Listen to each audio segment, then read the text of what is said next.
Welcome to the Whitmer Cast, a podcast by the John Whitmer Historical Association. We bring you essays, interviews, panel discussions, and broadcasts related to Mormon history and restoration studies. My name is Jill Brim, having taught U.S. History and Humanities at Dixie State University. I'll be your host for today's episode. Thank you for tuning in. If you would like to join JWHA or visit our entire backlog of episodes, as well as John Whitmer journals, go to jwha.info.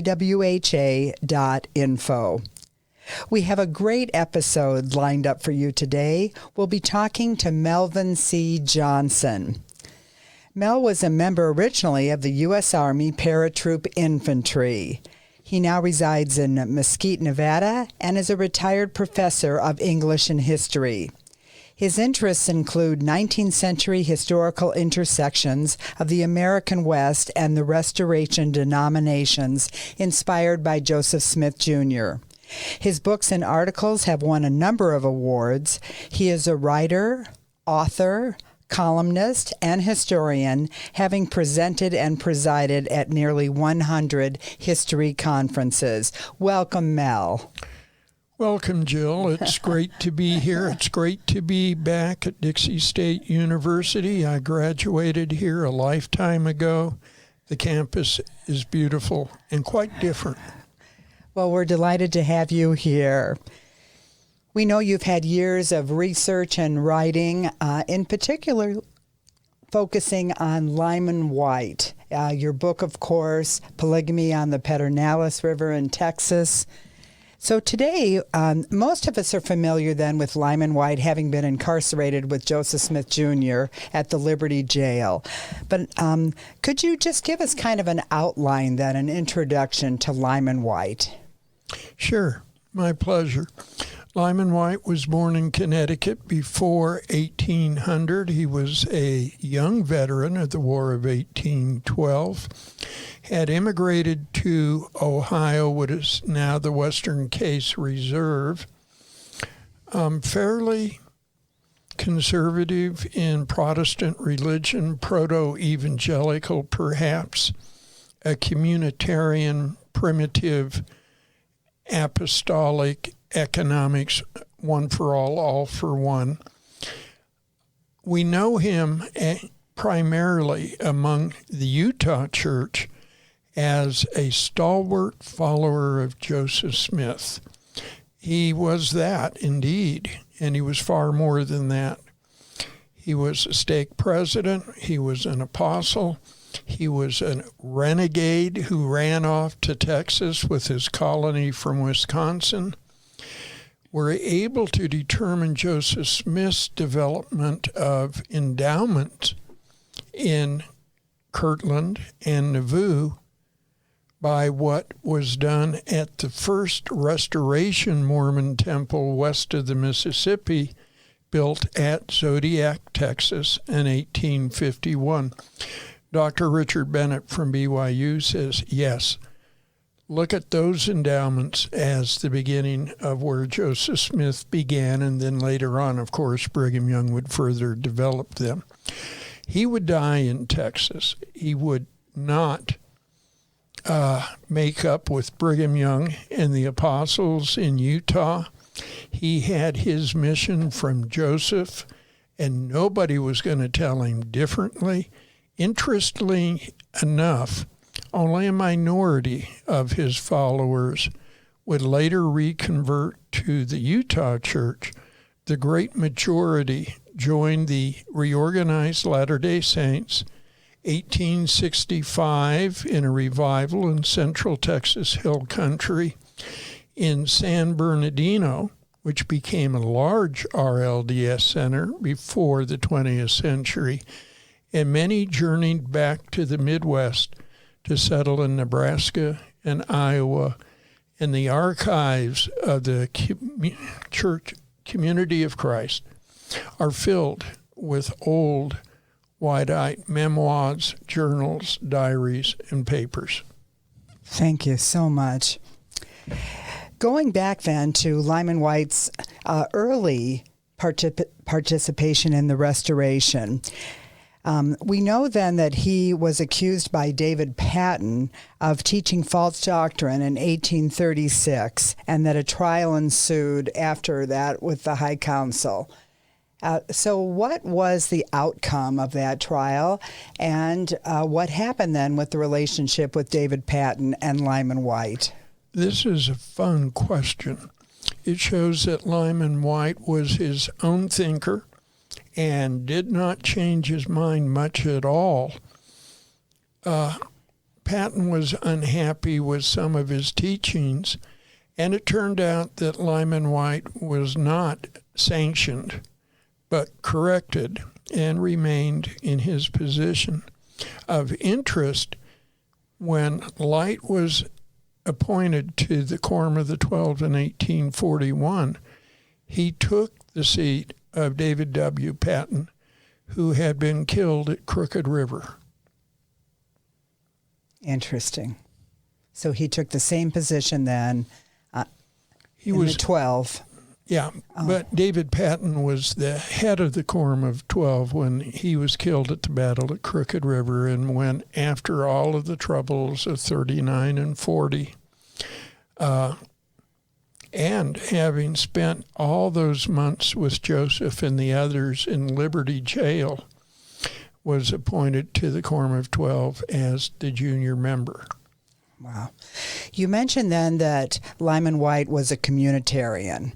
So he liked this idea then of the property being together and the saints residing together. So is this why he did not like the sale of land in Jackson County, and he opposed W.W. Phelps and John Whitmer from selling their land?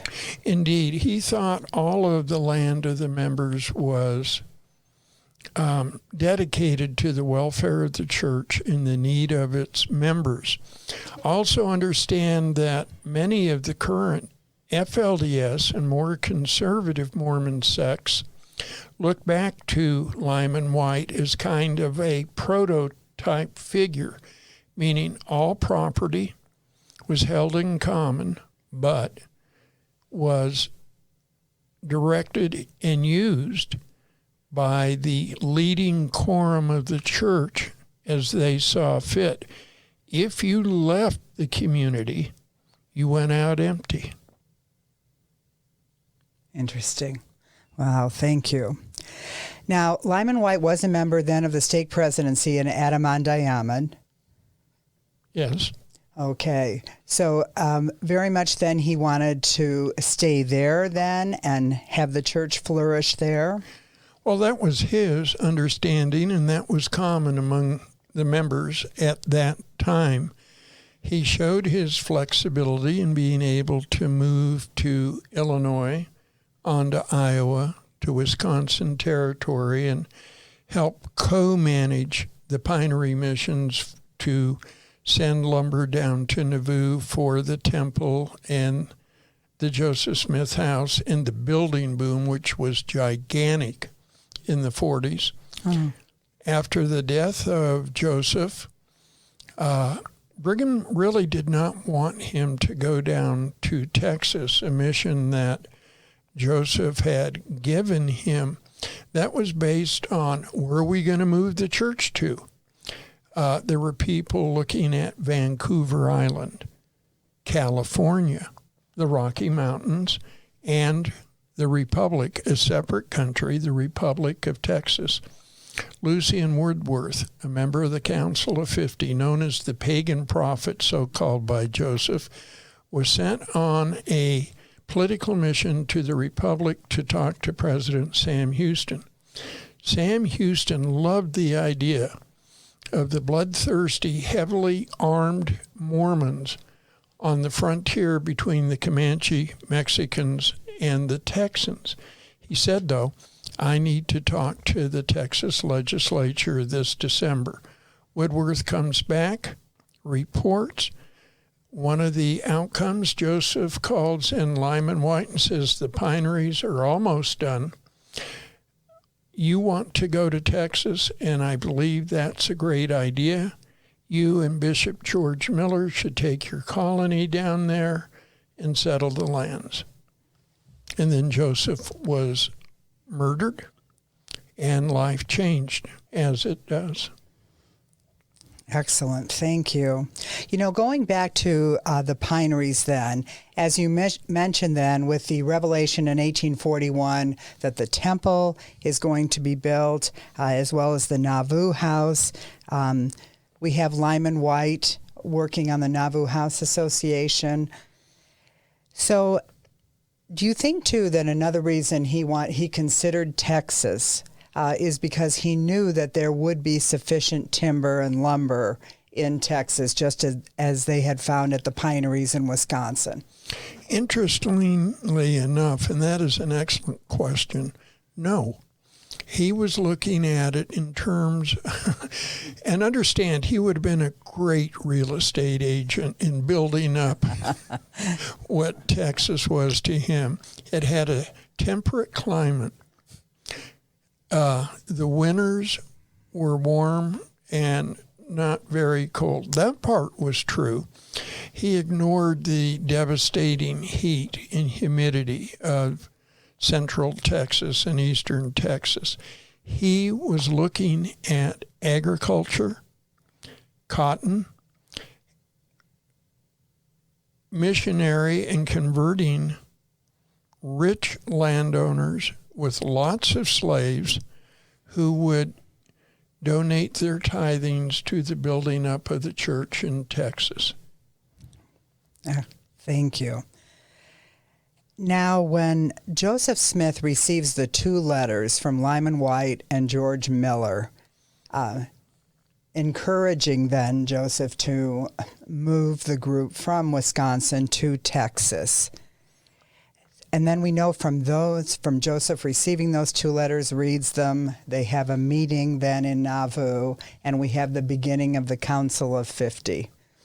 Yes, that was the genesis of the formation of the Council of 50. The letter from February 15th, 1844, signed by Wight, Miller, and the bishopric at Black River, saying, let's do this. One of the reasons they wanted to move was a reoccurring theme in Restoration history. Federal agents were interfering with the Mormons in trying to get Indian lumber for their sawmills. The federal agents always thought the Mormons were a bad influence on the Indians. They didn't like the idea of the house of Joseph and Judah coming to the Lamanites and creating a new religio-political group of indigenous peoples allied with what was considered an almost outlaw religious native white religion. Excellent. So then we have the meeting then that's going to happen March the 10th, 1844, and then sending then an initial group down, the send 25 men from the lumber operation to Texas then. As Wight moves then to Texas, do you think he had in his mind from the beginning that he would be creating a temple? When did this evolve? That's interesting. The 28 families, about 175 people total, moved down, and like anybody on the frontier in America in those days, or on the eastern frontier in the Russian Empire, you're concerned about getting through the winter to the next year. They needed to find a place for arable land. They needed to find a way to make money, and that's where the sawmills came in at Sycamore Springs, just south of Austin on 290. You can see Bee Creek where it enters into the river, was their first sawmill. The following year, they moved 60 miles west to Fredericksburg, set up a sawmill, a grist mill, 180 acres of arable land, sold goods to Fort Martin Scott, a mile and a half away, and interacted with the German colony at Fredericksburg, where JWHA will be going in 2024 for conference. And the Germans got along with the Mormons real well. One of the first arguments that the Texans had when the Mormons showed up was that we don't want these bloodthirsty Mormons here. We're afraid of them. And Noah Smithwick, an old settler, a teenage veteran of the war with Mexico for independence in Texas, said, think this through. He echoed Sam Houston. They're armed. They have lots of weapons. Let's send them west to Fredericksburg, where they and the Germans can protect us in Austin. So no, they weren't thinking about temples as such. Right then, they were creating a community. After 2 years, the community had been so sustained, they could think about it because the community had broken from the Church of Jesus Christ of Latter-day Saints and wanted a temple to do their sealings and endowments. William Smith of the Covington Schism said, I'm all for it. The prophet's brother said, you build it and I'll send people. As a matter of fact, Smith sent almost 20 people who went through the Zodiac, Texas temple. This is fascinating. So their first motivation then, or their first trading partners then, are the military and the Germans when they arrive then. Well, the very first was in Austin that first year. They built the jail. They built the governor's mansion. They may not have been liked by the old settlers, but they were more than willing to work with them. Also, the Mormons had something that nobody else had down there. Remember, the largest communities in Texas were 700 and 800, 900. They had industrialized milling for grinding corn and wheat. The women were grinding them in mortars with pestles. All of a sudden, you could take your bag of harvest to the mill and have it returned to you as grist meal or flour. There were reasons why we won't worry about strange Mormon religious proceedings if we're going to be able to get cornbread and beans in the morning. Also, were the settlers in Texas aware that this group had just come from the pineries as well and were skilled in producing lumber and timber? Were they aware of that? No, I don't think so, but they became aware very, very quickly. They suspected they were polygamous, which indeed they were, and which the Mormons skillfully shielded the best they could. It was never a reason for moving them along through the counties in central Texas. It was always an economic edge. They brought industrialized milling to wherever they went, and resulted in the development of 3 new counties. Mormons always sat on the commissions, were sheriffs, constables, school superintendents for the county. They were a real asset to Central Texas. So there was not a lot of animosity then with the government leaders then in Texas? Not with the government leaders, and surprisingly, not with the neighbors. Now, the Germans got upset in an election, 1850, I think. The Mormons were on all of the boards, held all of the positions. Lyman Wight was Chief Justice of the county. So they decided they would take the county back for the Germans. And indeed they did.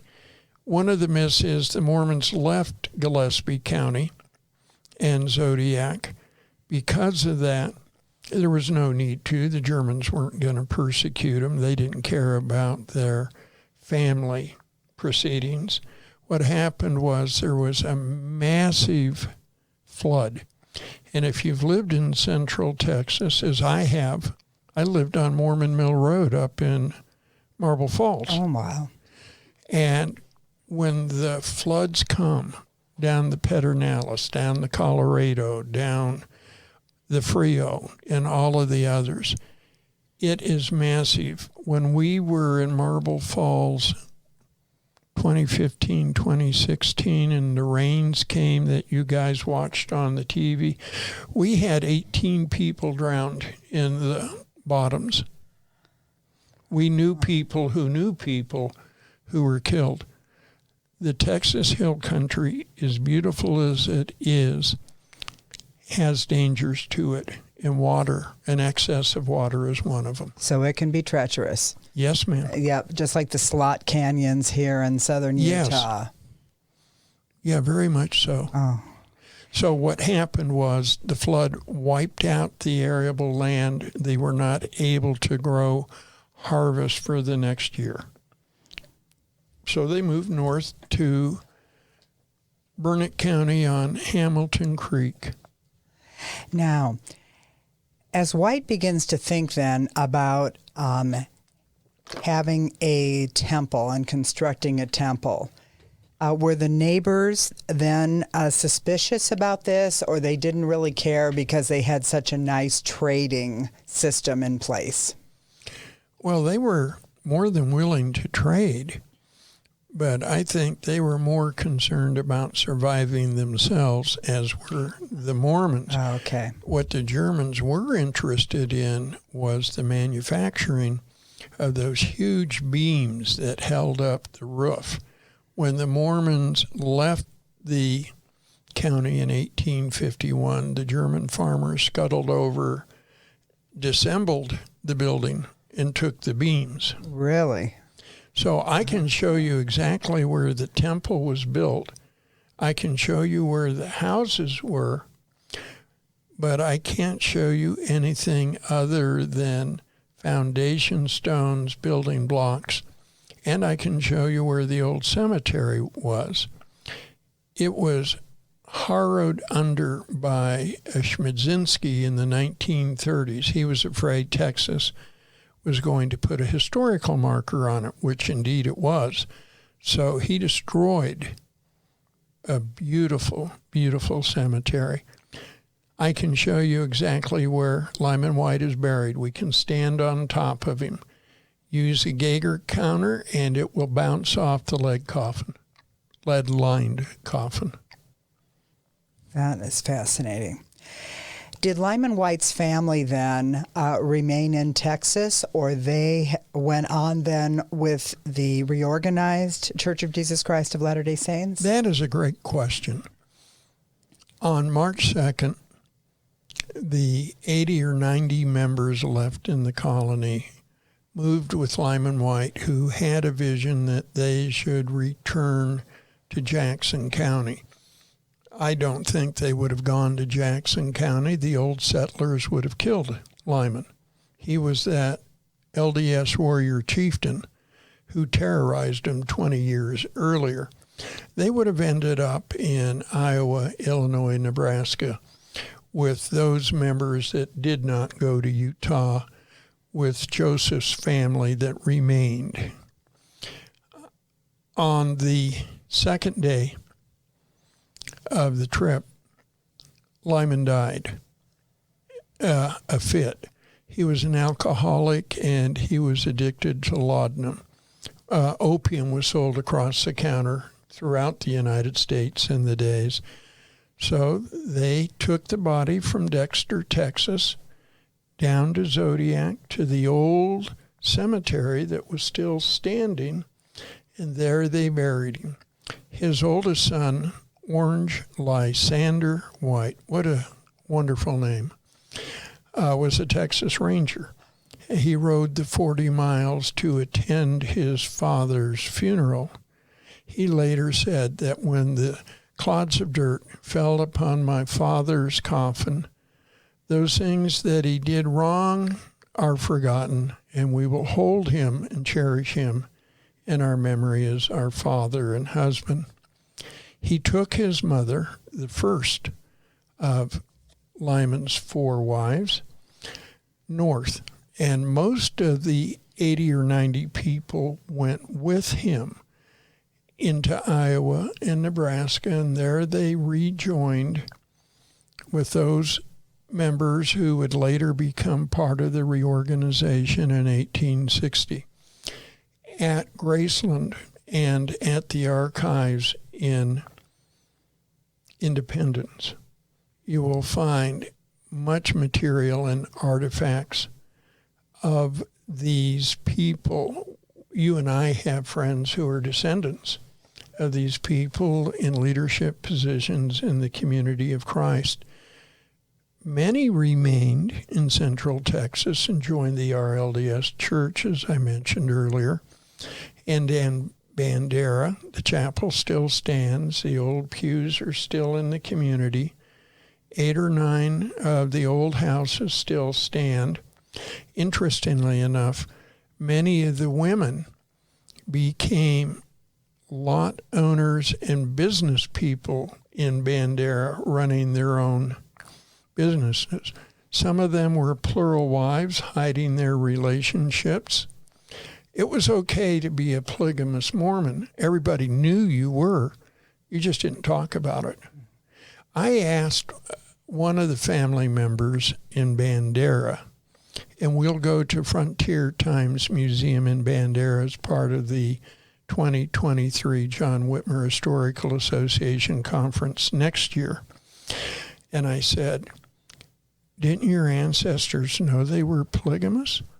And she smiled and said, "Of course they did." And I said, "They never talked about it." And she said, "You don't talk about your friends." They got along well. Wow. And then later became leaders and businessmen, and the descendants are quite prominent in the communities. Wow, this is fascinating. So his son, Lyman Wight's son, you said, took a group north. When did Lyman Wight die again, did you say? 1858. Okay, so the reorganization is going to be 2 years later in Amboy, Illinois. So did they make it up then to the actual meeting in Amboy, Illinois? I have never looked at the attendance roster. I would imagine some did, but I can't say, yes, that happened. But every last one of them up there joined the church, the RLDS. And so some are remaining in Texas. Did some from that original group then go back to Texas? There were 3 with, I can't think of the fervent evangelical RLDS apostle preacher of the 1860s. He took Ballantyne, the former sheriff, and another man down with him to Bandera and Fredericksburg, and held revival meetings for the RLDS right after the Civil War. And they built an old, and this is neat to me because I lived in the South for 40 years and I've seen these, an old plank wood open floor with pillars at the 4 corners and then boughs laid over the top of the bower. And there he preached the gospel of Joseph reorganized, and they all joined. He was quite a preacher. This is fascinating. This is the first I've heard any of this. This is amazing. All your years of research, Mel, this is truly interesting. We have a few minutes. Can I take a quick break on where this started? Yeah. I began my expertise as a southern mill town and logging, railroad, and tram road historian in East Texas. It was a gigantic lumber industry. In 1907, Texas produced the 3rd most amount of lumber and milling in the entire nation. In all of my research at Texas Forestry Museum, I kept coming up with these reports of Mormon millers in Central Texas. So I created a database on the old Claris Works program, and I started entering those. And then I went out to Fredericksburg found an old gentleman who had this gigantic file on Texas Germans and Texas Mormons and said, I need to write about this. I found out about Lyman Wight and John Pierce Hawley. And so we had moved to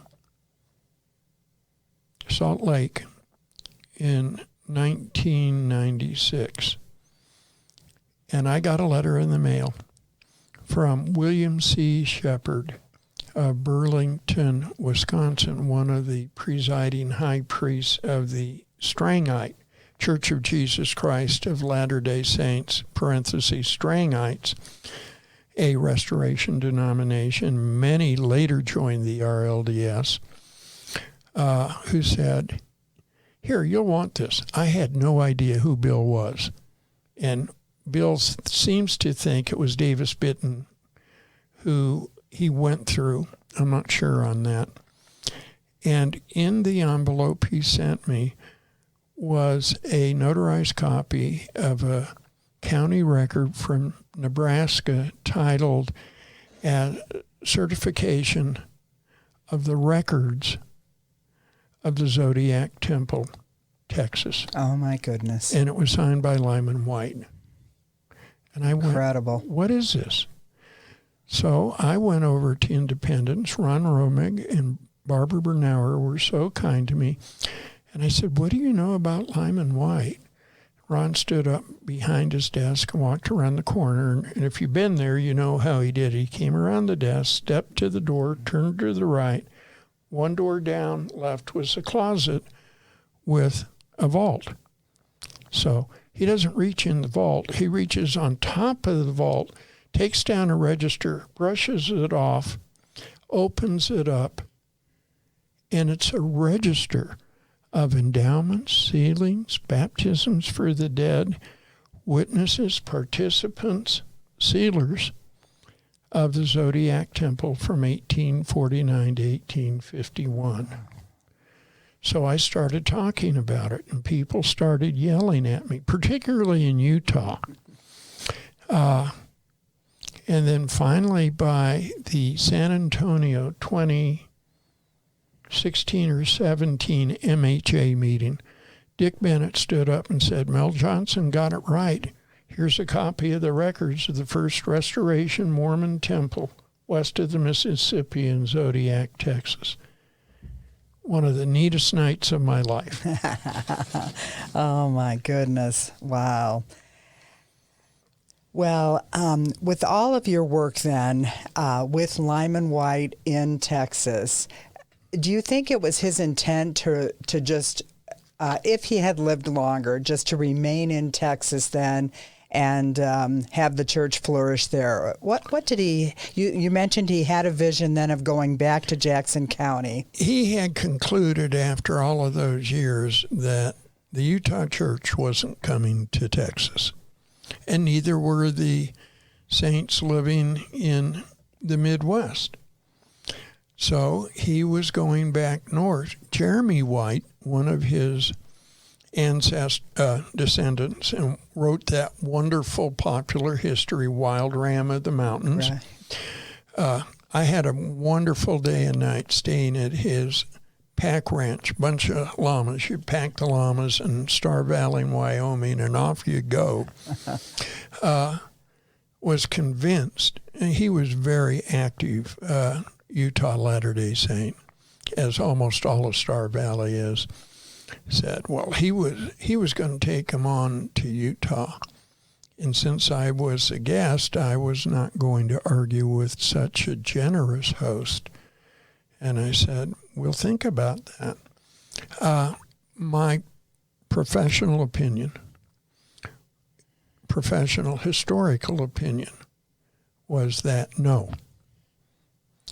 He may have wanted to settle in Upper Missouri.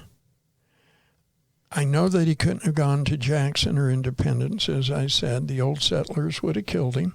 It would have been too dangerous. Oh, indeed. Yeah. This man, during the Mormon-Missouri Civil War, was running around with a bandana, a shirt opened at the collar, waving a cutlass, saying, "Death to the enemies of the church and Joseph." he led the raids on Millport and Gallatin. There was no reason for the settlers to let him live, but to show his character to offset maybe some of the character defects. He was the man who was told by the general that if you turn evidence against Joseph, we'll let you live. And it's witnessed and verified. Lyman tears his shirt open and says, "Shoot and be damned." He was Joseph's man all the way. No, I think if he had lived long enough, he would have gone to Iowa or Illinois or Nebraska, as his son took his first wife, Orange Lysander's mom, to Iowa and Nebraska. But there may have been some in Utah who would have welcomed him. Do you think? George A. Smith called the Whiteites who came to Utah the Texas epidemic. There were a lot of them. George A. Smith did not like Lyman. Neither did Orson Hyde and others. There were some like Heber C. Kimball who liked him a lot and had always thought that he would come back to the LDS Church. Some of White's colony did convert to the LDS. Some of them ended up right here in St. George, where we're holding John Whitmer Conference in 2024. And one of them was the presiding elder in the Pine Valley branch for 11 years, 1857 to 1868. There were other old Whiteites up and down Utah. They certainly would have welcomed him, but not as a leader or a hierarchical figure at all. He would have been an old fuddy-duddy by that time. That individual, by the way, in Pine Valley was John Pierce Hawley, whom I've written about. He was converted to the Reorganized Latter-day Saints in the spring of 1870. He had gone on a mission to Iowa for the LDS to convert his family. Nobody converted anybody on either side. He returned, but he was thinking. And an RLDS missionary was over in a little community north of Mountain Meadows and Jacob Hamlin's ranch. And John found out, to his satisfaction, the man, even though John thought he was crazy, literally insane, had the authority to baptize him.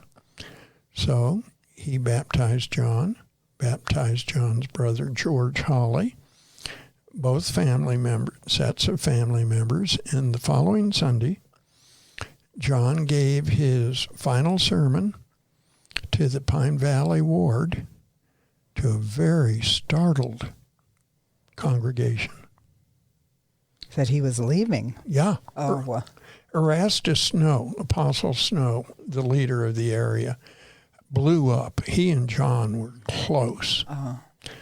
Sometime later, Erastus wrote him and said, basically, all is forgiven. You can step out of the church for a while, but you're always welcome back. And John sent a curt reply saying, I will never return. And he never did. Wow. And where did John Pierce Hawley pass away then? Ravenwood, Missouri. Oh, okay. He had been a very prominent second-level middle manager in the RLDS Church. He and Joseph Smith III knew each other very, very well, were very close, and he kept operating as a missionary and a mission president in Missouri, in Indian Territory, in Kansas, and was called to go to Texas, which he was really excited about, to preach the RLDS gospel, but had a breakdown. He died at the age of 83 in 1909. Oh, my goodness. So he was born in the age of the stagecoach and the riverboat, died after planes had flown and telephones had been around for 25 years. Wow. He saw it all. Oh, my goodness. You know, Mel, what you've really showed us today, too, is that there was interaction between the groups after the many depart from Nauvoo. So among these different groups, then, we're going to see that they do come and see each other. They're not in isolated areas. Oh, indeed, that's true. We seem to think, well, if you're not in our group of Mormons, then you ignore everybody else because they're apostates or whatever. In fact, these are relatives of one another. They're friends of one another. They've known each other for many, many years. There was transactional intersectionality. Whiteites wrote to the Strangites regularly, not about religion, but about family. They wrote to Utah about family. They wrote to their relatives and friends in Iowa. And Utah and the Strangites and the Cutlerites and the Whiteites, Thompsonites, and who know whatites all wrote one another and visited. And why would they not? Mormonism is the most unique native grown religion in the United States. There is nothing else like it. Every member in every denomination is set aside somehow from the rest of the nation. Alice Cooper is a Bickertonite. And the rest of the world goes, I didn't know that. And we can, Dale Murphy, the baseball player. And when we look into the sectarian world, the impact.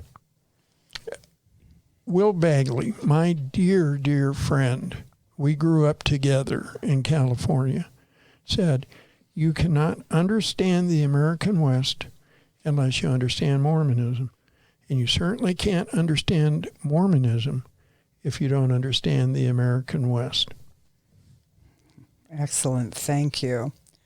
So the Zodiac Temple, just in concluding then, Lyman Wight's idea about life in Texas then. It's going to be used until what year then? Short term, 2 years, 1851 to 1853. Is that right? No, 1849 to 1851. Okay. The flood comes in the spring, wipes out the land, and Lyman says, we need to get happy feet and go find another place. Okay. And they go to Hamilton Creek in Burnett County, where that beautiful, beautiful limestone cemetery sits in its isolated splendor on top of a little bluff. Think of a U-shaped group of cedar trees surrounding that cemetery. The only permanent life there, other than the birds and the animals, are cattle. And the cemetery sits there. I led Kenny Mays and Mark Christian on a photography trip there for the LDS portion of the old Deseret Times, Deseret News. And Mark looked with his eyes like a 4-year-old at Christmas and said this was worth the whole trip. And we will see it when we go to Fredericksburg next year. Oh, thank you. As you've mentioned then, Lyman Wight really does have quite an influence over the areas where we're going to be visiting for the next 3 years with the John Whitmer Historical Association, our annual conference. So this fall in September, we have our 50th anniversary celebration. And of course, we know Lyman Wight, then we've discussed that, his profound influence then at Adam-ondi-Ahman. His presence as a war chieftain for the Mormons versus the Missouri militia. Talk about January 6th. You've got Lyman Wight and the other leaders running around in insurrection in 1838, though they certainly didn't see it that way. Excellent. And then, of course, as we've mentioned, his time in the Liberty Jail. Then we'll be going out, as you mentioned, in 2023 down to Fredericksburg. How far is Fredericksburg then from the Zodiac area? 3 miles. Oh, so it's very close. It's private ground, and I will do my best to convince the Schmidzinskis to let a larger number of people than usual on the ground. I hope they will say yes. The nice thing is the major Whiteite and Mormon influence in the hill country is no longer than 100 miles in diameter. It goes from Bandera in the south, Fredericksburg in the center, and Marble Falls in the north, about 50 miles each way from Fredericksburg. We are going to have some great tours. Oh, this is going to be sensational. You've mentioned, too, the military influence, the fort. The Texas Ranger Museum is there, Frontier Times Museum, Falls of the Colorado River. Oh, Fort Croghan.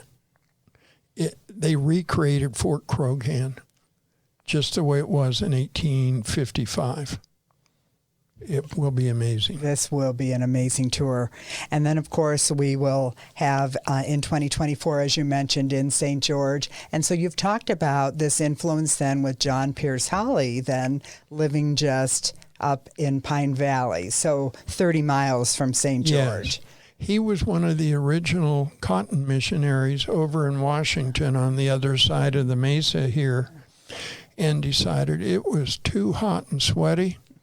And when Isaac Rettel became the first man in Pine Valley and went, this is the most beautiful valley in the world with lots of trees. And the Hawley brothers moved right up with the first group. And, of course, we have Henry Miller, who's at the Pineries with Lyman Wight and George Miller. He will then become part of the United Order in St. George. And he was the presiding elder down at Beaver Dam Wash, and then got wiped out in a flood shortly thereafter, returned to St. George. There is Whiteite influence from Bunkerville to Pine Valley to Washington. So this is just going to be fascinating then to see all of these influences over the next 3 years. Well, Mel, we just can't thank you enough for this fascinating interview today. We thank you for being here. And for the Whitmer cast, I'm Jill Brim. Until next time. We want to thank you for tuning into the Whitmer cast. This podcast is produced with the help of Bryce Blankenagel, Catherine Pollock, Jill Brim, Joe Geisner, Catherine Hill, and Rachel Killebrew. John Whitmer Historical Association is an educational nonprofit institution with Krista Mackay as our president. For more information, visit jwha.info, where you can meet our team and join the association, read past issues of the JWHA Journal, and get updates on upcoming conferences and events. Our theme music is I Love to Tell the Story, composed by Tom Moraine. This podcast is a production of the John Whitmer Historical Association, copyright October 2021, all rights reserved.